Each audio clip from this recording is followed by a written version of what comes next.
guys, welcome back to the channel. All right, we're getting pretty close here.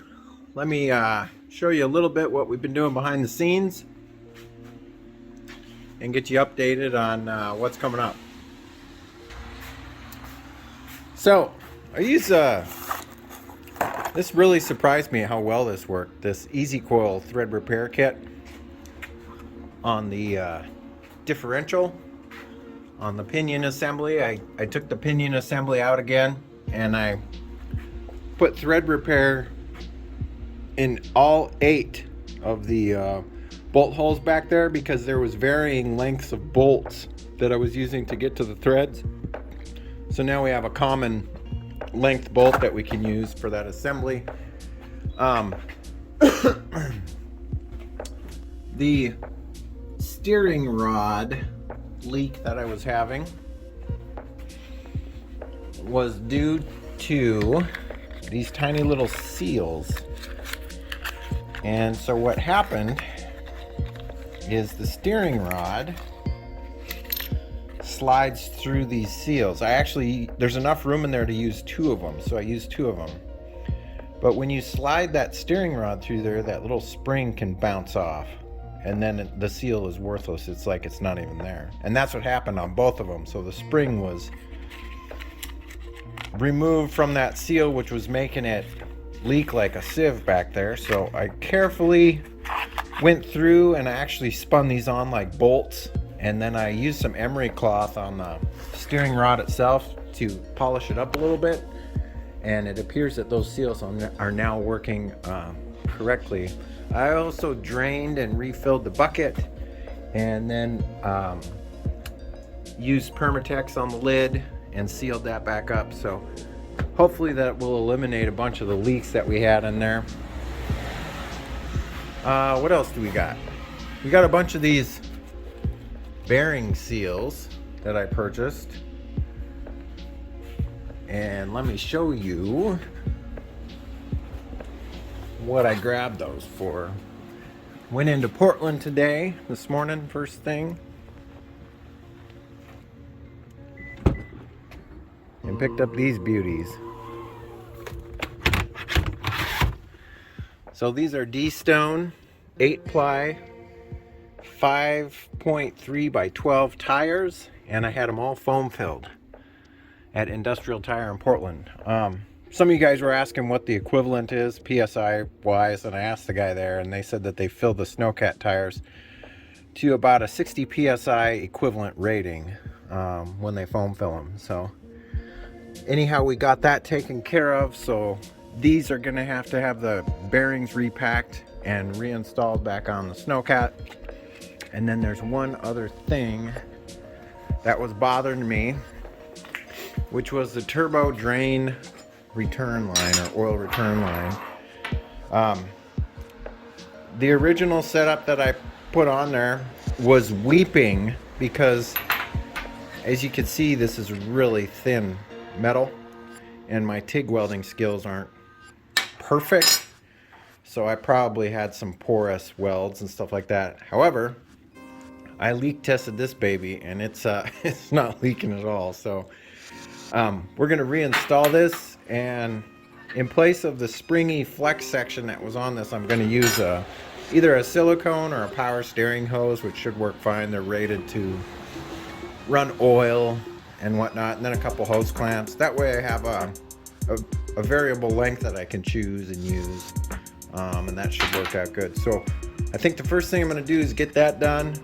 Then we're going to focus on getting the wheels and tires back on Rusty, firing him up and making sure that this doesn't leak.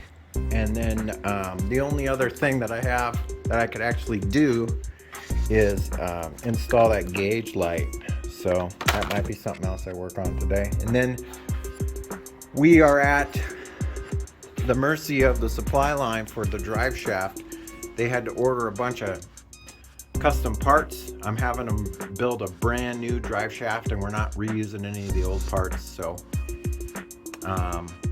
yeah, but that'll be another episode in itself when we get that reinstalled. But anyhow, let's get started and see how far we can get.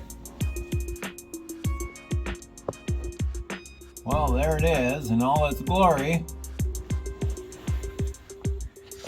It's an extremely fun task trying to put that on one-handed, but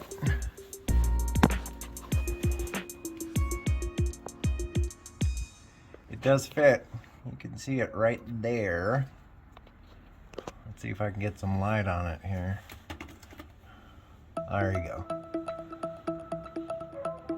Yeah. Nice little unit. We're gonna fire up the SNOWCAT here and test for leaks. And then we're gonna start putting the wheels and tires back on.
I can definitely say I am super happy with Rusty being back on the ground for one, and how these foam-filled tires turned out. They really did a great job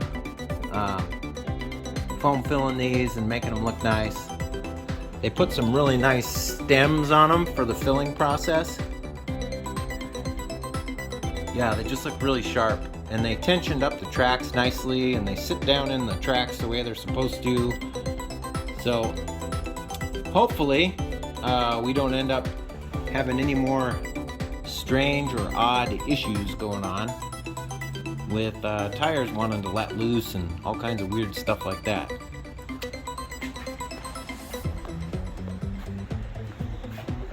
Now, the one key component we're missing is that drive shaft. So you're going to want to stay tuned, because I'm going to make an episode with the drive shaft installation, and then we'll probably pull Rusty out of the garage and pressure wash his engine down and all that good stuff.